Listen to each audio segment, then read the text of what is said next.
ఒక చిన్న చిన్న మనము ఊర్లలో చూసినట్లయితే అక్కడ ఉండేటువంటి అవైలబుల్ డాక్టర్స్ దగ్గరికెళ్ళి ట్రీట్మెంట్ తీసుకుంటూ ఉంటారు. వాళ్ళేమో హై డోసెస్ ఇస్తూ ఉంటారు ప్రిస్క్రిప్షన్స్ అనేటువంటివి. ఎందుకంటే అప్పటికి తగ్గుతది గానీ రెసిస్టివిటీ అనేటువంటిది రోజు రోజుకి తగ్గిపోతూ వస్తూ ఉంటుందనమాట. ద హ్మ్. క్వాలిటీ ఆఫ్ మెడికల్ ప్రొఫెషన్స్ అనేటువంటి వాళ్ళు ఇప్పటికీ అనుకున్న స్థాయిలో లేరు. Yes, country is producing ample enough of MBBS doctors. But కానీ వాళ్ళు గ్రామీణ ప్రాంతాల్లో ఉండేటువంటి వాళ్ళకి అవైలబిలిటీగా ఉండట్లేదు. పీహెచ్‌సీస్‌లో ఉంటున్నారు. అవును. అప్రోచబిలిటీ అనేటువంటిది, మెడిసిన్స్ అవైలబిలిటీ అనేటువంటి ప్రాబ్లమ్ అనేటువంటిది అప్ టు ద మార్క్ ఉండట్లేదు. Governments are trying their best to push it out. But కానీ దాని రిజల్ట్స్ అనేటువంటివి అనుకున్న మేర ఉండట్లేదు. బట్ ఇప్పటికి కూడా ఏంటంటే ఊర్లో ఫ్రాంక్లీ స్పీకింగ్ హ్మ్. పీహెచ్‌సీ ఎంబీబీఎస్ డాక్టర్ ఉంటాడు.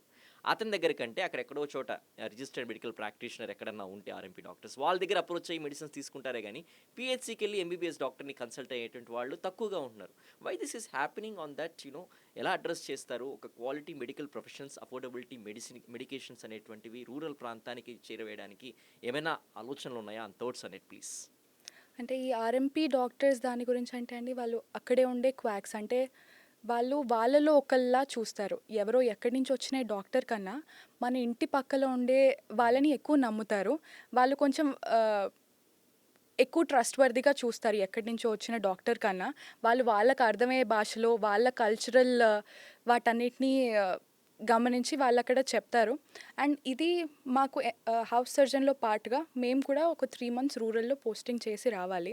నేను హర్యానాలో ఒక విలేజ్‌లో 3 మంత్స్ పోస్టింగ్ చేసి వచ్చాను. అక్కడికెళ్ళాకే నాకు అర్థమైంది యాక్చువల్లీ మనం ఇంతమంది డాక్టర్స్ ఉన్నా, ఇంతమంది చదువుకునే వాళ్ళున్నా, ఈ గ్రౌండ్ లెవెల్‌కొచ్చి చూస్తే ఎంత అవైలబిలిటీ ఉంది.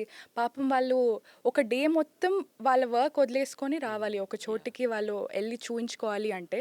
సో, అంత ఒక రోజు కూలి వదులుకోలేక, ఒక రోజు ఇంట్లో వాళ్ళని వదలలేక, అక్కడ దగ్గరలో ఉన్న ఫార్మసీ స్టోర్‌కెళ్ళేసి ఇలా పలానా ఇబ్బందుంది దీనికొకటి ఇవ్వండి అంటే వాళ్ళేదో ఇస్తారు. ఇది నేను పర్సనల్‌గా ఎక్స్‌పీరియన్స్ చేసింది ఒక 3 ఏళ్ల పాపకి చిన్న దగ్గు గురించి వాళ్ళు హాస్పిటల్‌కి రాలేక ఇంట్లో ఇంకా ఇద్దరు, ముగ్గురు పిల్లలుంటారు. వాళ్ళందరిని వదిలేసి వాళ్ళ అమ్మ రాలేదక్కడికి. వాళ్ళ నాన్న రోజు మొత్తం పనికెళ్తారు. పాపకి ఇబ్బంది ఉంది.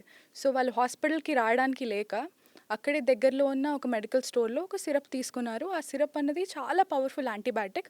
నార్మల్ పెద్ద పెద్ద హాస్పిటల్స్‌లో కూడా ఒక 3-4 యాంటీబయాటిక్స్ పనిచేయకపోతే అప్పుడు యూజ్ చేసే ఒక యాంటీబయాటిక్‌ని వాళ్ళు చిన్న పాపకి 3 ఏళ్ల పాపకి చిన్న యాహ్! దగ్గు గురించి వాళ్ళు ప్రిస్క్రైబ్ చేసి ఇచ్చారు వాళ్ళది. ఇలాంటివి ఇంకా ఎన్ని జరుగుతూ ఉంటాయి. ఇలాంటి ప్రాక్టీస్ అంటే ఎంత అవసరం లేని మందులు జనాలకి ఇస్తున్నారు, తీసుకుంటున్నారు అన్నది నాకు అక్కడికెళ్ళాకే అర్థమైంది. దీని గురించి ఏం చేయొచ్చు అంటే మెయిన్‌గా అవేర్‌నెస్ అన్నది పెరగాలి వీటన్నిటికన్నా. జనాలకి ఈ ఈ మందుల గురించి ఏవి పడితే అది వాడకూడదు. ఒక నమ్మి ఏదైనా జరిగితే ఆహ్, తెలిసిన ఒక డాక్టర్ దగ్గరికి వెళ్ళాలి. డాక్టర్ అంటే ఎవరో ఊర్లో ఉండి ప్రాక్టీస్ చేసేవాళ్ళు కాకుండా కొంచెం టైం తీసుకొని ఎప్పుడైనా ఒక ప్రాక్టీసింగ్ డాక్టర్ దగ్గరికెళ్ళి చూయించుకోవడమే అప్పటికైనా లాంగ్ టర్మ్‌లో అయినా మీకు అదే మంచిది. అండ్ ఇంకొంచెం ఈ అవైలబిలిటీ అన్నది చాలా పెరగాలండి ఇండియాలో. సిటీస్‌లో చాలామంది డాక్టర్స్ రోడ్‌కి మనకి మల్టిపుల్ క్లినిక్స్ ఉంటున్నాయి కానీ, ఇంకా విలేజ్ లెవెల్‌లో ఎక్కువ ఇన్ఫిల్ట్రేట్ అవ్వలేదు ఈ హెల్త్ కేర్ అన్నది.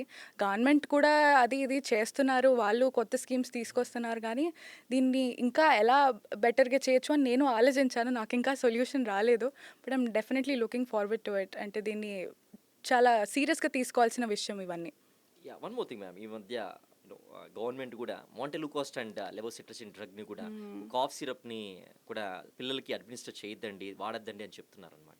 ఆఫ్టర్ లాంగ్ టైమ్, ఎందుకంటే చాలా రోజుల నుంచి వాడుతున్నటువంటి ఒక డ్రగ్‌ని ఇప్పుడు వాడొద్దు అని చెప్తున్నారనమాట.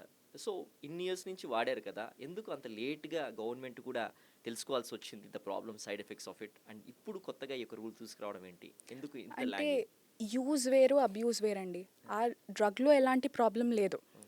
బట్ ఆ డ్రగ్‌ని ఎంత డోసేజ్‌లో తీసుకుంటున్నారు, ఏ ఏజ్ వాళ్ళు తీసుకుంటున్నారు, ఎన్నెన్ని సార్లు తీసుకుంటున్నారు అన్నది చాలా ఇంపార్టెంట్. ఓకే. ఓకే. అండ్ ఏదైనా డ్రగ్ వాళ్ళు రిలీజ్ చేస్తున్నప్పుడు వాళ్ళు ఒక 1000 మంది మీదో, 2000 మంది మీదో, 10,000 మంది మీదో ట్రయల్ చేస్తారు. బట్ ఒకసారి అది పబ్లిక్‌లోకి వదిలాకే దాని రియల్ లైఫ్‌లో దాని సైడ్ ఎఫెక్ట్స్ ఏంటి, దాని ఎఫెక్ట్స్ ఏంటి, దాని కాన్సిక్వెన్సెస్ ఏంటి అన్నది లాస్ట్ ట్రయల్‌లోనే మనకి తెలుస్తుంది. సో అందుకని ఒకసారి ప్రజల్లోకి వచ్చాక కూడా దాని కాన్సిక్వెన్సెస్ అర్థం చేసుకున్న తర్వాత అది తీసేస్తారు. ముందు కూడా డోలో 650 అన్నది 650 ఎంజీ అనేది చాలా కామన్గా వాడే ట్యాబ్లెట్. ప్రతి ఇళ్ళల్లో ఎలా ఇంటి వస్తువులు ఎలా ఉంటాయో అలా కామన్గా ఉండే ట్యాబ్లెట్ అది. అది కూడా బ్యాన్ చేయబడింది. అంత డోసేజ్ వాడకూడదు అని కూడా చేశారు. ఎందుకంటే వరల్డ్లో మోస్ట్ కామన్ పాయిజనింగ్లో paracetamol poisoning is number 1. Yeah yeah yeah so అది ఎంత వాడాలో తెలియక, ఎంత ఫ్రీక్వెంట్గా వాడాలో తెలియక, అది మానిటరింగ్ లేదు కదా దాని మీద. ఒకసారి హౌస్ హోల్డ్ లెవెల్కి వెళ్ళిపోయాక మన దాని మీద ఎలాంటి మానిటరింగ్ లేదు. సో అది ఎంత వాల్యుబుల్ డ్రగ్ అయినా, ఎంత మంచి డ్రగ్ అయినా కానీ సరైన డోస్లో తీసుకొని కరెక్ట్ టైంకి తీసుకుంటేనే దానివల్ల గుడ్ ఎఫెక్ట్స్ అన్నది ఉంటుంది. సో ఇంత మేనేజ్మెంట్, మానిటరింగ్ హౌస్ హోల్డ్ లెవెల్లో వాళ్ళు చేయలేకపోతున్నారు కాబట్టి అంత కామన్ డ్రగ్స్ని కూడా కొన్నిసార్లు విత్డ్రా చేయాల్సి వస్తుంది. బీట్ ఒక గ్రామీణ ప్రాంతం నుంచి వచ్చేటువంటి పేదవాళ్ళు కానివ్వండి, లేకపోతే వైద్యం కోసం అవసరం కోసం వచ్చేటువంటి వాళ్ళు కానివ్వండి, ఒక డాక్టర్ అప్రోచ్ ఎలా ఉండాలి పేషెంట్ పట్ల? వాళ్ళ పరిస్థితుల్ని అండర్స్టాండ్ చేసుకుంటూ ఒక ట్రీట్మెంట్ అనేటువంటిది ఇవ్వాల్సినటువంటి సందర్భంలో ఒక relation between the doctor and patient ఎలా ఉండాలి అని అనుకుంటున్నారు మీరు? సొసైటీలో ఇలా ఉంటే బాగుంటుంది అనేటువంటి అభిప్రాయం ఎలా ఉండాలంటారు మేడం? మెయిన్ ప్రాబ్లం అంటే అండి, ఒక డాక్టర్ దగ్గరికి హండ్రెడ్స్ ఆఫ్ పేషెంట్ వస్తారు. ఆ డాక్టర్కి ఆ పేషెంట్తో అయ్యే కమ్యూనికేషన్, ఆ రిలేషన్షిప్ ఒక 1 minute, at max 5 minutes conversation. But ఆ పేషెంట్ మన దగ్గర రావడానికి వాళ్ళు ఎంతసేపటి నుంచో ప్రిపేర్ అయి ఉంటారు. ఎంతో టైం, ఎంతో మనీ, ఎంతో ఎఫర్ట్స్ పెడతారు. వాళ్ళు ఎప్పటి నుంచో మీతో ఏం మాట్లాడాలి, ఏం చెప్పాలి అని ఎంతో ఆలోచించుకొని అక్కడికి వచ్చి ఆ 1 మినిట్లో మనకు అంత చెప్పకపోవచ్చు, మాట్లాడకపోవచ్చు. సో అండ్ డాక్టర్స్కి కూడా చాలా ప్రెషర్స్ ఉంటాయి. అంటే వాళ్ళకున్న 1 అవర్లో అందరి పేషెంట్స్ని చూడాలి, ముందున్న వాళ్ళకి అంత టైం ఇచ్చి వెనకాల వాళ్ళు పాపం వెయిట్ చేశారు అని. సో బ్యాలెన్స్ చేయాల్సినవి చాలా ఉన్నాయి. బట్ వీటన్నిటిలో కూడా కొంచెం పేషెంట్గా ఉండి, పాపం అంటే పేషెంట్ అంత చెప్పాలనుకుంటున్నారు, సో లెట్ దెమ్ స్పీక్. వాళ్ళు చెప్పాలనుకుంది పూర్తిగా వినండి. అది విని, ఇది యాక్చువల్లీ మా ప్రొఫెసర్ దగ్గర నేర్చుకున్నాను. ఆయన పాపం అంతమంది పేషెంట్స్, అంతమంది బయట వెయిట్ చేస్తున్నా కానీ మా దగ్గర ఎయిమ్స్ అంటే దాని చుట్టుపక్కల ఉన్న 5 to 6 స్టేట్స్ నుంచి జనాలు వచ్చి వాళ్ళు పొద్దున ఓపీడీ 9 to 1 మధ్యలో చూయించుకోవడానికి అర్ధరాత్రి 1 o'clock 2 o'clock నుంచి సమ్మర్ అయినా వింటర్ అయినా ఆ క్యూ లైన్లోనే పడుకొని ఉండి వాళ్ళు చేస్తారు. బయట ఫుట్పాత్స్ మీదే ఫుడ్ వండుకుంటూ అక్కడే తింటూ వస్తారు చూయించుకోవడానికి. సో కొంచెం అది కూడా కన్సిడరేట్గా ఉంటూ అది కూడా బ్యాలెన్స్ చేసుకోవాలి. మోస్ట్లీ చాలామంది చేస్తారండి, తెలుసు. వాళ్ళు ఇవన్నీ చూస్తూనే ముందుకు వస్తారు కదా. కాకపోతే అన్నీ హ్యాండిల్ చేస్తూ కొంచెం పేషెన్స్ లెవెల్స్ అనేది డ్రాప్ అవ్వడం సహజం. కానీ అదొకటి కొంచెం బ్యాలెన్స్ చేసుకుంటూ చేస్తే better. Any final thoughts ma'am, conclusion remarks from your side? మా ఆడియన్స్ కానివ్వండి, beat any person, not only confine to MBBS చదివే వాళ్ళు కావచ్చు, లేకపోతే ఇంకోటి కావచ్చు, your lighter notes to them. Okay, dream big. ఇది వెరీ అంటే 2 words, but they hold a lot of meaning in that. Dream big, nothing is impossible. ఏదైనా impossible అనే అప్రోచ్తో మనం ఒక విషయాన్ని చూడకూడదు. Anything is possible. మనం జస్ట్ అది ఎలా పాసిబుల్ అన్న రూట్ని మనం ఫిగర్ అవుట్ చేసుకోవాలి.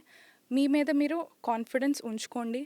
అనవసరమైన సోషల్ మీడియా, అనవసరమైన విషయాల్లో ఎక్కువ టైం వేస్ట్, మీ ప్రైమ్ ఇయర్స్ని దీనిలో వేస్ట్ చేసుకోవద్దు.